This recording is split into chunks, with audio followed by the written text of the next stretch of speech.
जय हिंद। दोस्तों, बहुत बहुत बधाई हो आपको कि एसएससी ने अपना पूरा कैलेंडर 2024 तक का मतलब मार्च 2024 तक का जारी कर दिया है।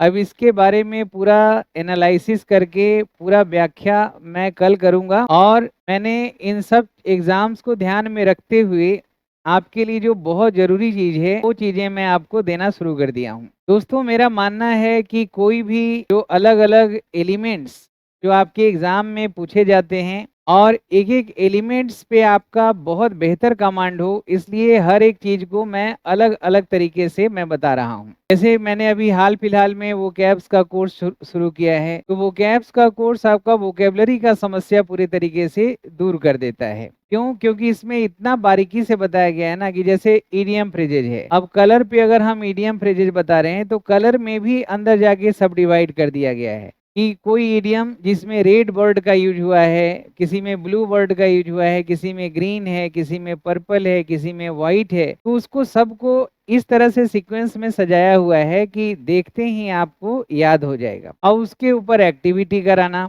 उसके ऊपर कंसिस्टेंटली उन पे एग्जाम्पल देके समझाना, तो इससे चीज़ें कितना आसान हो जाएगा। और अब जैसे मान लिया कि एनिमल्स के ऊपर ईडियम फ्रेजेज है, तो एनिमल्स में भी ध्यान रखा गया है कि काऊ के ऊपर है तो काऊ के ऊपर पहले हम समझाएं, बुल के ऊपर है तो बुल के ऊपर समझाएं, कैट के ऊपर है तो कैट के ऊपर समझाएं, फिश के ऊपर है तो फिश के ऊपर समझाएं। तो इस तरह से चीज़ें बहुत ही माइन्यूटली हम चीज़ों को एकदम सिग्रीगेट करके बहुत एनालिसिस करके हम डिज़ाइन किए हैं, तो उससे आपका एक समाधान एक कोर्स में पूरा हो जाएगा कि चलिए वो कैप्स वाला करिए, मतलब एक बार मेहनत करिए तो पूरे लगन के साथ करिए। इसी तरह से किसी बच्चों को या किन्हीं लर्नर्स को ये समझ में आता है कि उन्हें ट्रांसलेशन का कोर्स चाहिए, तो उनके लिए सेपरेट मैंने दिया है। ग्रामर का है तो उसका सेपरेट कर दिया है। रीडिंग है तो रीडिंग में हमने ये जो 3 सेक्शन आपके एग्जाम में आते हैं, चाहे कोई भी एग्जाम हो, तो उसमें क्लोज टेस्ट को हमने सेपरेट अभी किया है। तो इसमें क्लोज टेस्ट में 200 से अधिक क्लोज टेस्ट मैं आपको कराऊंगा। 2023 का प्री का एग्जाम हो गया है एसएससी का, उसका ही इसमें इंक्लूड हो गया है। 2022 के एसएससी के आपके प्री हैं, मेन है, सीपीओ है, स्टेनोग्राफर है, सीएचएसएल है, 30 वाला है, 19 वाला है, 18 है, 17 तक हम गए हैं।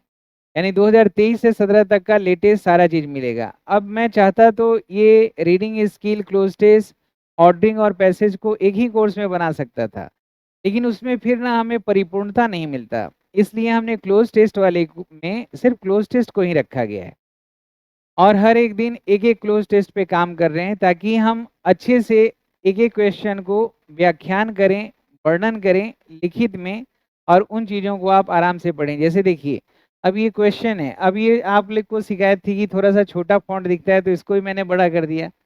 अब देखिए, इसको जैसे क्वेश्चन पढ़ने के बाद एक बार तो क्लोज टेस्ट में आपको पहले पढ़ना पड़ता है, उसके बाद पढ़ने के बाद जब विषय वस्तु समझ में आ जाए तो दो चीज़ों का ज्ञान होना चाहिए। एक तो ग्रामर का ज्ञान होना चाहिए, और ग्रामर के अलावा ग्रामर में वो सब आ जाता है, वोकेबलरी, ग्रामर, ये सब की हम बात कर रहे हैं। और दूसरा है कि मीनिंग को अच्छे से समझना, ताकि उस संदर्भ में हम सही वर्ड को पिक करके वो जो ब्लैंक है उसमें हम सही वर्ड भरें ताकि चीज़ें अच्छी हो जाए। अब ये इस तरह से मैं एक एक क्वेश्चन को लिख रहा हूँ, तो इसके लिए मुझे टाइम चाहिए होता है। तो हमने एक क्लोज टेस्ट के लिए मतलब रखा है कि एक क्लोज टेस्ट मैं इसमें रोज डालूंगा। और सबसे बड़ी बात है कि जो आपको क्लोज टेस्ट जा रहा है हर एक दिन, वो लेटेस्ट पैटर्न पे है, प्रीवियस ईयर एग्जाम पे है, तो आपका जो एक डर है कि पता नहीं किस तरह का क्लोज टेस्ट आएगा, एक दो तो हम बना लेते हैं, अब ये बाकी चीज़ें बन पाएगी कि नहीं। तो अब जब 200 क्लोज टेस्ट हम बनाएंगे तो ये डर आपका जाता रहेगा और चीज़ें आपके कंट्रोल में रहेगी। ठीक है ना? अब ये देखिए, जितने भी क्वेश्चन है दोस्तों, अब ये दूसरा क्वेश्चन है, तो दूसरा क्वेश्चन जब आप बनाएंगे, अब यहाँ पे 5 क्वेश्चन है इसमें, लेकिन 3 क्वेश्चन को यहाँ रखे हैं और 2 क्वेश्चन को आगे हम बताएंगे, फोर्थ और फिफ्थ को। अब ये क्वेश्चन को जब करेंगे तो उसके बाद क्यों ये हुआ, इसका आंसर यहाँ पे इस तरह से दिया हुआ है। ठीक है ना? तो ये सबसे ज़्यादा ज़रूरी है। क्लोज टेस्ट बनाने का मतलब क्या है कि आप बहुत ही एनालिटिकली चीज़ों को एनालाइज कर रहे हैं। ये जो पीस ऑफ राइटिंग है ना, उसको एनालिटिकल मतलब इतना स्क्रूटिनाइज तरीके से इसको आप एनालिसिस कर रहे हैं, बिल्कुल तर्क के आधार पे। जिससे आपका रीडिंग स्किल अच्छा हो जाएगा, आपका वोकैब्स पे कितना पकड़ है वो भी अच्छा हो जाएगा, ग्रामर का आप सही से इम्प्लीमेंटेशन कर पाएंगे। और इन सब का फायदा आपको पैसेज में भी होगा, जो पैसेज कॉम्प्रिहेंशन है, और इसका फायदा आपको ऑर्डरिंग में भी होगा। तो बहुत ज़्यादा पार्ट जो है आपका एग्ज़ाम में, जो आपसे सीजीएल या सीपीओ का या स्टेनोग्राफर का है, उसमें ये रीडिंग पोर्शन में 3 तरह से पूछा जाता है, जिसमें आपके समझ को चेक किया जाता है कि आपके इंग्लिश लैंग्वेज के ऊपर तार्किक आधार पे हर चीज़ों को समझ पाते हैं कि नहीं। तो ये चीज़ बहुत अच्छा है, ये मुझे पता है। अब इन चीज़ों पे आप रुचि लेके, अब जैसे 4th और 5th है, यहाँ पे रखा गया है, तो हमने 4th में क्यों आंसर होगा ये यहाँ पे लिखा हुआ है, 3rd में क्यों होगा ये लिखा हुआ है। अब जैसे देखो, बड़ा ध्यान से देखो, घबराना नहीं, बिल्कुल आराम से देखो।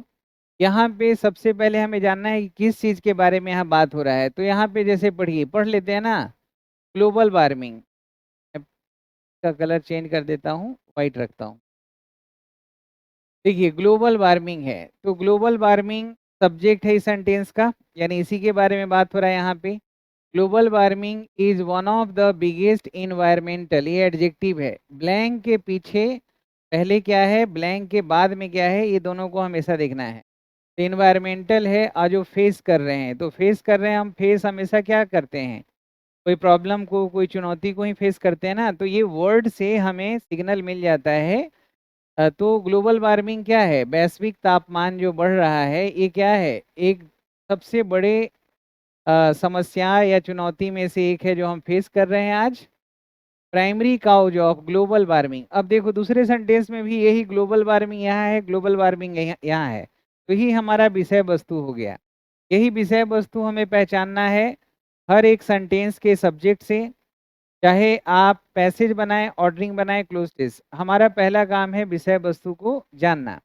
तो विषय वस्तु हमें समझ में आ गया कि ग्लोबल वार्मिंग के बारे में बात हो रहा है। अब ये पढ़ के पता चल रहा है कि आज हम उसको फेस कर रहे हैं। तो क्या फेस कर रहे हैं, दुष्परिणाम। तो ये भी नेगेटिव वर्ड है, तो ये भी हो सकता है, ये भी हो सकता है। बेनिफिट्स तो होगा नहीं, अपॉर्चुनिटी, ये दो हट गया, ये दो रह गया। अब ये दोनों में से हमें देखना है, ये कॉन्सिक्वेंसेस का मतलब होता है कि कोई कारण जो आप गलत काम करते हैं जिसका दुष्परिणाम होता है। तो यहाँ तो कुछ ऐसा मतलब ऐसा फैक्टर्स दिया हुआ नहीं है, डायरेक्ट हमने यहीं से स्टार्ट किया है। तो जो हम फेस कर रहे हैं वो चुनौतियाँ हैं। अच्छा, तो चुनौतियाँ होगी, और यहाँ चैलेंजेज भी लिखा है, क्यों, क्योंकि ऑफ के पहले अगर न्यूमरल हो 1 2 3 4 AN, तो आगे का नाउन हमेशा प्लुरल होगा। वन ऑफ द, है ना, one of the, two of the, each of, either of, समझ रहे हैं ना। तो ऑफ के पहले जब भी अगर 1 2 या न्यूमरल रहता है ना, तो आगे का नाउन प्लुरल है, क्योंकि वो ऑफ यहाँ पे पोजीशन नहीं, सिलेक्शन बताता है। तो सिलेक्शन तो तब होगा ना जब नाउन प्लुरल होगा। तो चैलेंजेज यहाँ पे बिल्कुल सही है। अब इसका जवाब मैंने जो लिखा है, ये आगे एक रिकॉर्ड के रूप में आपका काम आएगा, जरा पढ़िए इसको। यहाँ पूछे गए प्रश्न से संबंधित वाक्य के रिक्त स्थान के लिए उपयुक्त विकल्प चैलेंजेज होगा, क्योंकि इस पैसेज को पढ़ने के उपरांत हमें ग्लोबल वार्मिंग से संबंधित बहुत सारी परेशानियों का ज्ञान होता है, और इस पैसेज में इससे निपटने के कुछ उपाय भी बताए गए हैं नीचे। तो इसीलिए क्लोज जब बनाए ना, तो एक बार सरसरी निगाह से हम जल्दी से पढ़ लेते हैं। अतः हमें पता है कि प्रत्येक चुनौतियों का कोई ना कोई समाधान होता है। एक बात और यहाँ ध्यान से देने योग्य है कि यदि ऑफ के पहले न्यूमरल एडजेक्टिव होने पर हमें प्लुरल नाउन का प्रयोग करना होता है, इसलिए चैलेंजेस लिखा हुआ है, चैलेंज नहीं है। तो ये सब चीज़ों पे हम ध्यान दे रहे हैं, यहाँ पे काम नहीं आया तो आगे आ जाएगा। ठीक है, अब ये दूसरा है, दूसरा क्वेश्चन देखिए यहाँ से, है ना, कि द प्राइमरी काउज। अब यहाँ समझ गए। अब यहाँ है कि जो पहला जो कारण है ग्लोबल वार्मिंग का, ग्लोबल वार्मिंग का पहला कारण क्या है। अब यहाँ पे देखिए, greenhouse gases such as, greenhouse gases इसका प्राइमरी कारण है। ग्रीन हाउस गैसेज में कौन कौन आता है, जिसमें कार्बन डाइऑक्साइड है, मीथेन है, जो एटमॉस्फेयर में रहता है ना, वही मेन फैक्टर है ग्लोबल वार्मिंग का। तो अब यहाँ पे कौन सा ऑप्शन होगा, कंडक्शन लगाएं, ऑब्जर्प्शन लगाएं, रिफ्लेक्शन लगाएं, इमिशन लगाएं। यहाँ पे देखिए लिखा हुआ है कि primary cause of global warming is the. अब ये द है और आगे ऑफ है, तो द है तो आगे डिटर्मिनर के आगे नाउन होगा ना, तो नाउन तो चारों है। अब हमें संदर्भ तलाशना है। तो ग्लोबल वार्मिंग का कारण जो है, प्राइमरी फैक्टर जो है, ये ग्रीन हाउस गैसेज हैं। तो ग्रीन हाउस गैसेज क्या होता है, इसमें ग्रीन हाउस गैसेज का उत्सर्जन होता है। कौन कौन से ग्रीन हाउस गैसेज का उत्सर्जन होता है, कार्बन डाइऑक्साइड, मीथेन का एटमॉस्फेयर में। तो उत्सर्जन के लिए यहाँ पे जो वर्ड हो जाएगा इस संदर्भ में इमिशन हो जाएगा। तो फोर्थ अगर आंसर आप लगाते हैं सही हो जाएगा। बाकी जो है ना सब नाउन तो है लेकिन मीनिंग उसका क्लियर नहीं है, इसीलिए हम ग्रामर पढ़ते हैं ना तो स्ट्रक्चर यानी स्ट्रक्चर वाइज, सिंटैक्टिकली और मीनिंग वाइज सिमेंटिकली दोनों हम समझते हैं तो चीज़ें आसान हो जाती है। तो यहाँ पूछे गए प्रश्न से संबंधित वाक्य के रिक्त स्थान के लिए उपयुक्त विकल्प जो है इमिशन होगा, क्योंकि रिक्त स्थान के पहले डिटर्मिनेंट द का प्रयोग है, उसके बाद नाउन होगा। और इमिशन एक नाउन है, रिक्त स्थान के बाद बहुत सारे उत्सर्जित गैसों का नाम दिया हुआ है। अतः इस संदर्भ में इस रिक्त स्थान के लिए सही विकल्प इमिशन सर्जन होगा। समझ रहे हैं ना बच्चों। अब ये देखिए तीसरा क्वेश्चन जरा देखिए। तीसरा क्वेश्चन यहाँ है कि दीज गैसेज, अब वही जो गैसेज था मीथेन, कार्बन डाइऑक्साइड, उसके बारे में है। ट्रैप हीट, ये हीट को ना ऑब्जर्व कर लेता है।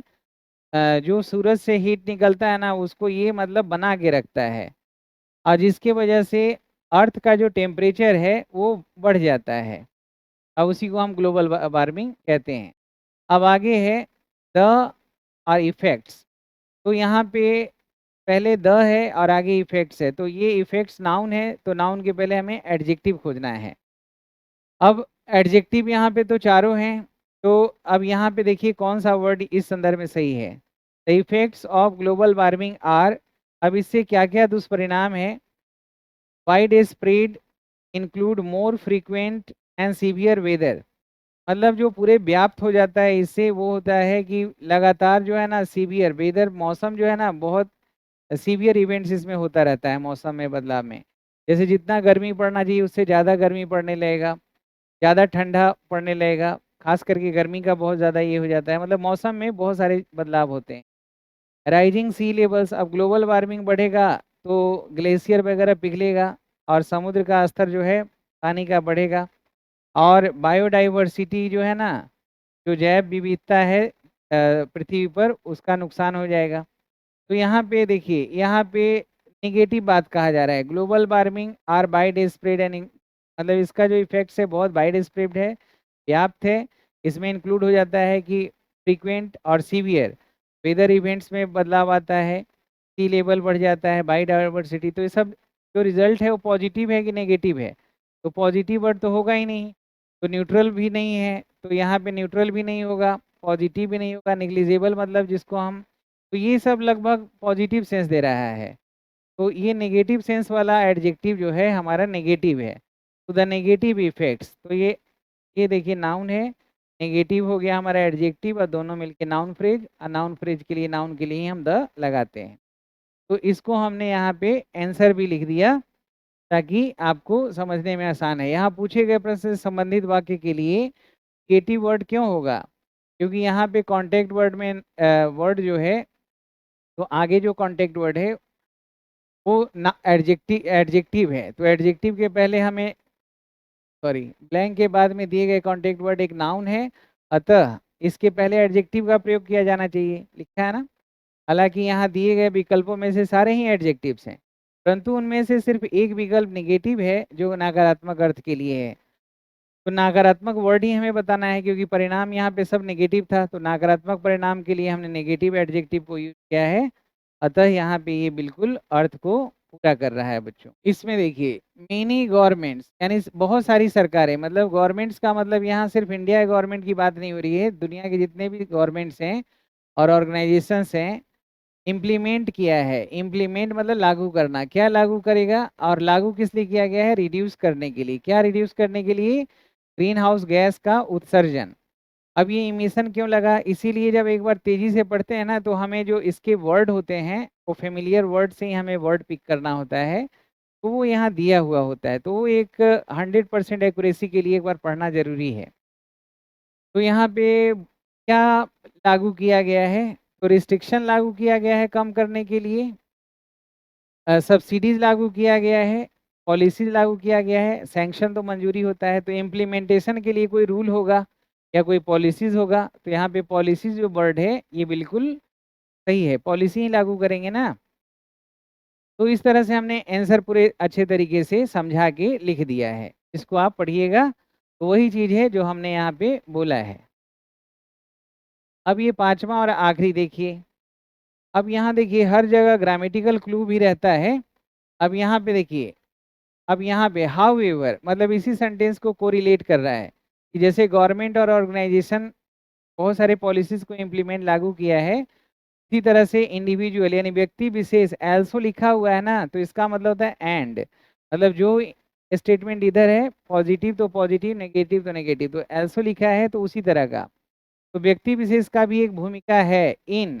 अब इन के बाद हमें क्या करना है, ग्लोबल वार्मिंग को जैसे यहाँ पे लिखा है ना कि इसने किया है कम करने के लिए, तो हमारा भी रोल उसी तरह का होगा, कम करने के लिए ग्लोबल वार्मिंग को छोटा सा स्मॉल चेंजेज करना है डेली लाइफ हैबिट्स में, जैसे जिससे रिड्यूस हो जाएगा एनर्जी का कंजम्पशन और ड्राइविंग लेस, और हम लोग को जैसे कम ड्राइव करना चाहिए, एनर्जी का कम प्रयोग करना चाहिए। तो हमें जो काम सरकार कर रहा है वही काम हमें करना है, तो एक्सपैंड नहीं करना है, एक्सरबेट नहीं करना है। मिटिगेट मतलब होता है कम करना, यहाँ पे मिटिगेटिंग लिखा हुआ है, सही है ना, प्रीपोजिशन के बाद जीरा नहीं होता है। यहाँ मिटिगेटिंग रिड्यूसिंग जो है सरकार एजेंसी रिड्यूस करेगा और हम इंडिविजुअल भी रिड्यूस करेंगे, रिड्यूस की जगह यहाँ मिटिगेट लिखा गया है। तो ये हमारा जो आंसर है ये बिल्कुल सही है। यहाँ पे भी देखिए लिखा है ना ब्लैंक में मिटिगेटिंग होगा, क्योंकि यहाँ रिक्त स्थान के ब्लैंक को पहले दिया गया कॉन्टेक्ट वर्ड जो है ब्लैंक के पहले इन था, और इन प्रीपोजिशन जो ऑब्जेक्ट लेता है जीरेंड को, और यहाँ पे जीरेंड ही दिया गया था, मिटिगेटिंग जीरेंड के रूप में प्रयोग किया गया है। हालांकि यहाँ दिए गए विकल्पों में से सारे ही जीरेंड है, परंतु उनमें से सिर्फ एक ही विकल्प मिटिगेटिंग है जो इस वाक्य के संदर्भ में उचित है, क्योंकि इस वाक्य में प्रयुक्त एडवर्ब एल्सो जो है ना यह संकेत देता है कि जिस प्रकार सरकार और संगठन ग्रीन हाउस गैसेस के उत्सर्जन को कम कर सकते हैं, उसी प्रकार व्यक्ति विशेष भी इसे कम कर सकता है। तो जवाब आपको मिल गया होगा बच्चों। अब इसी तरह से हम लोग, ये मैं आपको एक बात और बता दूं कि जो क्लोजेस्ट सीरीज है ना रक्षाबंधन के पावन अवसर पे मैंने शुरू किया था, तो सारे भाइयों और बहनों के लिए कि उनको एक सुरक्षा प्रदान हो। हर बार बच्चे बोलते हैं कि सर खाली पेड कोर्स लाते हैं, पेड कोर्स लाते हैं, तो कुछ फ्री कोर्स चाहिए। तो ये फ्री बहुत बहुमूल्य कोर्स है जिसका आपको सबसे ज़्यादा ज़रूरत है। लेकिन दोस्तों ऐसा भी नहीं है कि ये 12 महीना फ्री रहेगा। आप ऐप पे जाके अभी जैसे मतलब हमारा ऐप पे लिमिट है 500 से ज़्यादा बच्चों को मैं लाइव नहीं पढ़ा सकता, और 500 से ज़्यादा बच्चों को मैं उसमें इनरोल भी नहीं करूँगा। तो इसमें बहुत सारे बच्चों ने इनरोलमेंट करवा लिया है, और जो बच्चे ने इनरोल करवाया है उनको तो ये फ्री ऑफ कॉस्ट मिलता रहेगा, पूरा थ्रू आउट द कोर्स वो फ्री में एंजॉय करेंगे। लेकिन आप लोगों को मैं बता दूं कि ये कोर्स में आप enrolment Shyam Sharma learning app पे करवा सकते हैं सिर्फ इस महीने तक। सितंबर तक जितने बच्चों का इनरोलमेंट होगा वो सब फ्री में पढ़ेंगे क्लोज से सीरीज, और सितंबर के बाद जो बच्चे का इनरोलमेंट होगा उनको ये कोर्स के लिए पे करना होगा। और इसी तरह से आपके लिए ऑर्डरिंग के लिए भी, रीअरेंजमेंट के लिए प्रत्येक एग्जाम्स के लिए सेपरेट कोर्स लाएंगे, और कॉम्प्रिहेंशन के लिए भी सेपरेट कोर्स लाएंगे, यहाँ तक कि लेटर के लिए भी सेपरेट कोर्स लाएंगे, जिसमें फॉर्मल इनफॉर्मल लेटर्स है। ऐसा नहीं कि रिटेन के नाम पे सब कुछ खिचड़ी बना दें। प्रेसिज राइटिंग का सेपरेट कोर्स लाएंगे, और इसी प्रकार से आपका रिपोर्ट राइटिंग हो, काउंटर आर्गुमेंट है, सबका सेपरेट सेपरेट कोर्स रहेगा।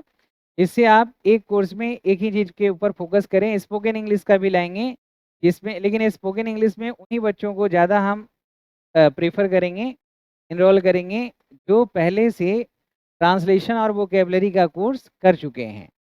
ये जो ट्रांसलेशन का कोर्स अगर आप कर चुके हैं ना, तो अंग्रेजी बोलना आपके लिए बहुत आसान है, क्योंकि सारे क्रीम चीज़ें आपको ग्रामर के पता चल जाएगी। और अगर आपने वोकेबलरी का एक कोर्स, ये तो पूरा कंप्लीट इंग्लिश ग्रामर है, जो भी एसएससी के बच्चे हैं, सीडीएस का है, सीजीएल सीपीओ स्टेनोग्राफर, वो सारे बच्चे ये वाले रिकॉर्डेड क्लास वाले जरूर पढ़ें, इनको पढ़ना है। और वोकेबलरी वाला कोर्स, ये जो है वोकेबलरी का कोर्स ये जरूर करें। जो वोकेबलरी ट्रांसलेशन कोर्स में इनरोल्ड हैं उनके लिए स्पोकन इंग्लिश बहुत आसान रहेगा, और उनको मैं प्रायोरिटी भी दूंगा, फी में भी उनको कुछ कमी मैं करूंगा उनके साथ। स्पोकन इंग्लिश जो स्टार्ट करेंगे तो सब चीज़ सेपरेट सेपरेट हो रहा है दोस्तों। और ये सारी किताबें आप जरूर मंगाइए, बिल्कुल मंगाइए, ये आपके लिए लिखा गया है। और ये बहुत ज़्यादा लोगों के पास नहीं है, तो जिनके पास ये है उनका लाइफ और फ्यूचर सुरक्षित है। तो ये 2 बुक्स जो है ना, सारे मँगाइए या मत मँगाइए, ये 2 बुक्स भी अगर मँगा लेंगे तो आपका काम बन जाएगा। ये 2 बुक आपके पास होना ही चाहिए, हमेशा होना चाहिए। तो एक बार फिर से बता देते हैं, Shyam Sharma learning app play store से डाउनलोड कर लीजिए और क्लोज टेस्ट जो सीरीज है, क्लोज टेस्ट का जो कोर्स है, इसमें फ्री एनरोलमेंट करा लेंगे इसी माह तक, इसी सितंबर तक। बड़ा खुल के कह रहे हैं, इसी महीने तक कर लीजिए, तो ये पूरा कोर्स आपको फ्री मिलेगा। और इस महीने के बाद करेंगे तो इसके लिए आपको पेमेंट करना पड़ेगा। आप कोर्स कोई भी मेरा लेते हैं, आप ऐप पे भी देख पाएंगे और वेबसाइट पे सेम लॉगिन आईडी से देख पाएंगे, दोनों जगह। और किसी भी तरह का जानकारी के लिए 9599614791 पे कॉल करें और जानकारी प्राप्त करें। खुश रहें और मन लगा के काम करते रहें, और जितना ज़्यादा से ज़्यादा हो सके अपने प्रयास को सकारात्मक रखिए, विचार को भी सकारात्मक रखिए, अच्छा आहार लीजिए और अच्छा व्यवहार रखिए, स्वास्थ्य को एकदम बढ़िया बना के रखिए, और हमेशा 24 घंटा आपके लिए पूरी ईमानदारी के साथ आपके साथ लगे हुए रहेंगे। और बुक्स ज़रूर मंगवाइएगा, और ये क्लोज टेस्ट वाला जो कोर्स है उसमें एनरोलमेंट करा लीजिए, और ग्रामर का जो क्लास का रिकॉर्डेड वीडियोज़ हैं और वोकेबलरी वाला और ट्रांसलेशन वाला, वो तीनों में भी एनरोलमेंट ज़रूर कराएं। अपना ध्यान रखिएगा। जय हिंद, जय भारत।